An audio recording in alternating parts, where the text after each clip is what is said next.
യഥാർത്ഥത്തിൽ ഒരു കുടുംബത്തില് ഒരു അമ്മയുടെ, അമ്മച്ചിയുടെ, ഉമ്മയുടെ വയറ്റിൽ 2.1 കുട്ടികൾ ജനിക്കണം. ഞങ്ങൾ ഹിന്ദുക്കൾക്കും ക്രിസ്ത്യാനികൾക്കും അത് ജനിക്കുന്നില്ല. അതുകൊണ്ട് ഞങ്ങളുടെ ജനസംഖ്യ കുറഞ്ഞു പോയിക്കൊണ്ടിരിക്കുകയാണ്.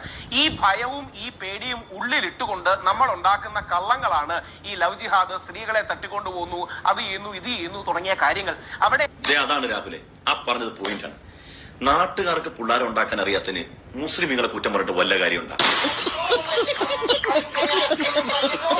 ഞങ്ങളെ സംബന്ധിച്ചിടത്തോളം ജനസംഖ്യയിൽ ഒന്നാമതാകാൻ വേണ്ടി ഒന്നുമല്ല ഞങ്ങൾ ഈ കടപ്പുറയിലേക്ക് പോകുന്നത്. മറിച്ച് മക്കളെ കൊണ്ടുള്ള സമ്പൽ സമൃദ്ധി എന്നുള്ളത് ജീവിതത്തിന്റെ അലങ്കാരമാണ്.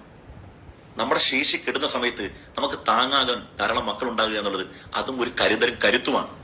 എന്തിനേറെ ഞങ്ങൾ മുസ്ലിമീങ്ങളെ സംബന്ധിച്ചിടത്തോളം ആധ്യാത്മിക തലത്തിൽ ചിന്തിക്കുമ്പോൾ മരണാനന്തരം ഞങ്ങളുടെ ഖബറിന്റെ സമീപത്ത് വന്ന് ഈ മറ്റു മക്കൾ പ്രാർത്ഥിക്കണമെന്ന് ആഗ്രഹിച്ച, അല്ല ഇത് രാജ്യം വെട്ടിപ്പെടുക്കണമെന്നോ രാജ്യത്തിലെ ജനസംഖ്യാ നിരക്കിൽ ഒന്നാമതാകണമെന്നോ എന്ത് വരെ കടപ്പുറയിൽ പോട്ടെ എന്റെ പൊന്നാണോ, എന്റെ പൊന്നണ്ണ നിങ്ങൾ വിചാരിച്ചിട്ടില്ല. ഇങ്ങനൊന്നും വിചാരിക്കല്ലേ നിങ്ങൾ. നോക്കൂ, കത്തോലിക്ക സഭ അടക്കം 2 പിള്ളേരുണ്ടാക്കിയാൽ അല്ലെങ്കിൽ 3 പിള്ളേരുണ്ടാക്കിയാൽ എല്ലാ ചെലവും എല്ലാ ആനുകൂല്യവും തരാന്ന് പറഞ്ഞപ്പോഴും ക്രൈസ്തവ സഹോദരങ്ങൾ എന്താ പറഞ്ഞത്? എന്റെ പൊന്നാരെണ്ണ ഞങ്ങളെ കൊണ്ട് വയ്യെന്നുള്ളത്. മക്കള് ധാരാളം ഉണ്ടാക്കാനും ആ മക്കളെ ഏറ്റെടുത്ത് പഠിപ്പിച്ച് അവരെ സുദൃഢമായ സ്ഥാനത്ത് എത്തിക്കാനും ഒക്കെ ഒരു മനശേഷി വേണമെന്നേ. അത് പടച്ച തമ്പുരാൻ ഞങ്ങൾക്ക് തന്നിട്ടുണ്ട്. അത് കണ്ടിട്ട് ആരും വെള്ളമുറക്കണ്ട. രാഹുൽ ഈശ്വർ ഒഴിച്ചുള്ള നല്ലവനായ രാഹുൽ ഈശ്വർ നല്ലൊരു ഹിന്ദുവാണ്. ഈ രാഹുൽ ഈശ്വർ ഒഴിച്ചുള്ള സകല എംബോക്കികൾ ഞങ്ങളെ വിളിക്കുന്നത് മുറിയന്മാരെ എന്നാണ്. അഥവാ ഞങ്ങൾ അപൂർണന്മാരെന്നാ പറഞ്ഞതിന്റെ അർത്ഥം. പക്ഷെ എന്ത് ചെയ്യാൻ, ഈ പൂർണ്ണന്മാരായ ആളുകളുടെ പ്രത്യേകത എന്താ അറിയാവോ? ഇവനിക്കൊന്നും പിള്ളേരെ ഉണ്ടാക്കത്തില്ല. എന്നിട്ട് ഈ അപൂർണന്മാരായ ആളുകളുടെ പിള്ളേരെ കണ്ടിട്ട് ഇവനൊക്കെ ഇരുന്ന് ഇങ്ങനെ നെഞ്ചത്തരിച്ച് കരച്ചില്ല രാവിലെ മുതൽ. അവര് വളരുന്നേ, അവർക്ക് പിള്ളേരുണ്ടാകുന്നതാണ്. എടാ, ദൈവം ഇതൊക്കെ തന്നത് പിള്ളേരുണ്ടാക്കാൻ വേണ്ടിയാ.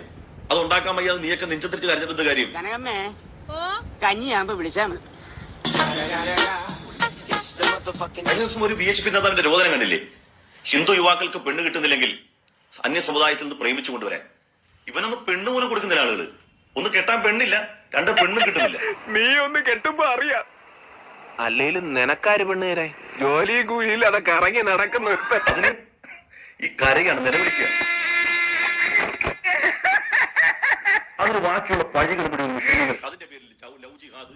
മനശേഷിയുള്ളവന് പിള്ളേരെ ഉണ്ടാക്കും. ഇവിടെ കൃഷ്ണകുമാർ 4 പിള്ളേരുണ്ട്.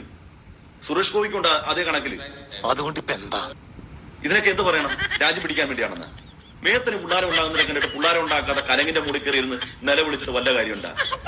എടാ, ഇതിനൊക്കെ ദൈവം തന്ന വരദാനം ഉപയോഗിക്കണ. വീട്ടിലോട്ട് പോണ വൈകുന്നേരം ആകുമ്പോ കള്ളും കുടിച്ച് പെണ്ണുമ്പോൾ നാവിക്ക് ചവിട്ടി രാവിലെ ഇറങ്ങി സർക്കാർ ഓഫീസിൽ പോകാതെ ഞങ്ങളൊക്കെ കൂലിപ്പണിക്ക് പോകുന്ന ആളുടെ എന്റെ വാപ്പ